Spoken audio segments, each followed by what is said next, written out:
Hi, my name is Isaac Shutt. I'm an estate planning and probate attorney. Our headquarters are in Richardson, Texas, and I'm licensed both in Texas and in Wyoming.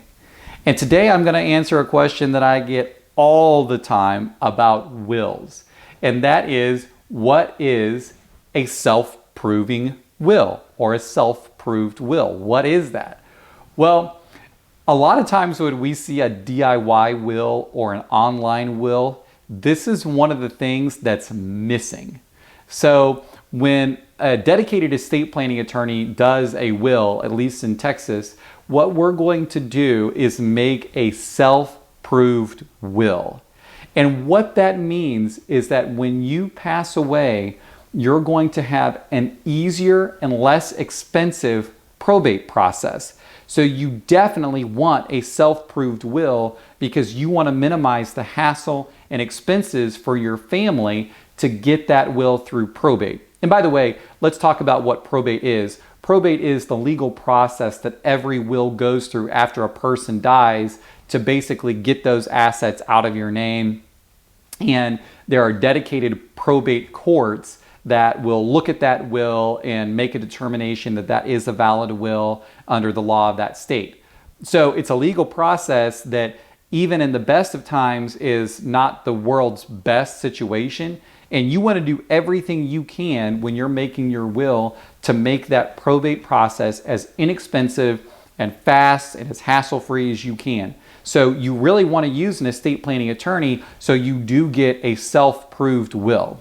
Now that I've kind of talked generally, you know you need a self-proved will, or it would be better to have a self-proved will. Let's talk more specifically about what a self-proved will is. Okay, so you probably already know that in order to be valid, at least under Texas law, a will needs to be witnessed, not by one, but two disinterested witnesses. So you don't want to have somebody witnessing the signature on your will who's like a beneficiary of your will or something like that. You want somebody like unrelated who really doesn't have a horse in the race, so to speak, to be the witnesses on your will. And you need two of them.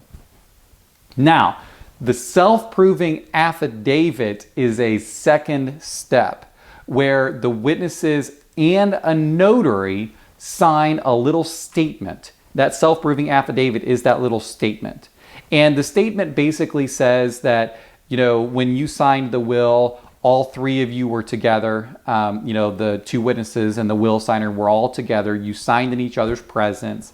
And at the time you signed your will, you were of sound mind. They watched you sign. You were at least age 18. And each of the witnesses, if you can believe it or not, has to be at least age 14. So all those little statements are contained in the self-proving affidavit. And that self-proving affidavit is published in our Texas Estates Code. So the Texas Estates Code says, your self-proving affidavit needs to say this, but, or something substantially similar. So your will, you really want to have that self-proving affidavit and then have your witnesses sign off on that self-proving affidavit with a notary as well. And so then you have a self-proved will.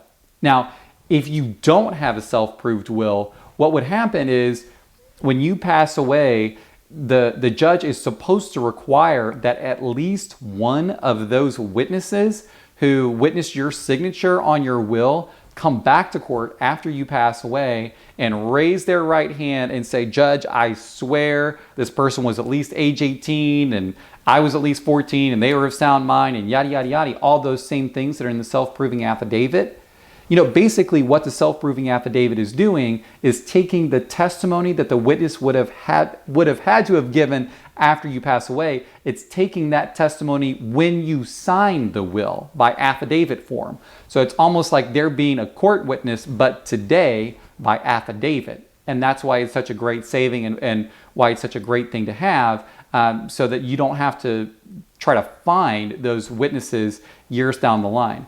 I can tell you some funny stories of trying to track down witnesses on wills that weren't self-proved, because a lot of people, they're trying to save a buck and they don't go to an estate planning attorney to do their will, and they don't have a self-proved will, and they need witnesses, and so they go to, Kinko's or FedEx store or UPS store or whatever, and you can pay a fee and have those guys witness your will. But then if it's not self-proved, guess what? When you pass away, those witnesses are supposed to come back to court and testify as to what they observed. Well, guess what? Becky, who signed your will in 2003, good luck finding her after you've passed away. I mean, it is not going to be fun to go back and try to find these people. And by the way, I've had to do exactly that. Had to go and hire investigators to try to track down witnesses on non-self-proved wills. It is not a fun process nor inexpensive. And even if you can find them, guess what? The witnesses who signed on that will are not real thrilled about having to come to court.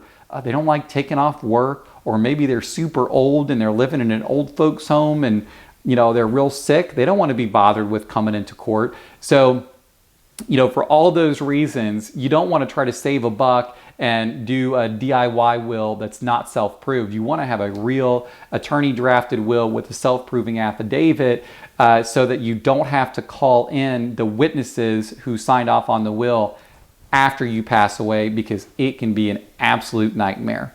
So anyway, I hope you find that helpful. Again, my name's Isaac Shutt. I'm an estate planning attorney and probate attorney licensed both in Texas and in Wyoming.